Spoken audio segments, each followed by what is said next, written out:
বিজ্ঞানসম্মত নাম অ্যান্ড্রোগ্রামিস প্যানিকুলাটাম। এই গাছের পাতা সাধারণত ভেষজ ঔষধি হিসেবে ব্যবহৃত হয়। আমি এনেছি নয়নতারা গাছ।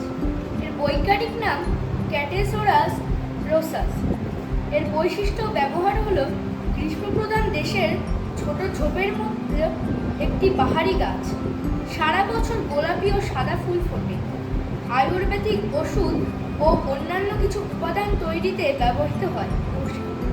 জবা গাছ। জবা গাছের বৈজ্ঞানিক নাম হিবিস্কাস রোসা সাইমেসিস। জবা গাছের গায়ে কাটা ভর্তি থাকে। কাঠ। বিশ্ব পরিবেশ দিবস।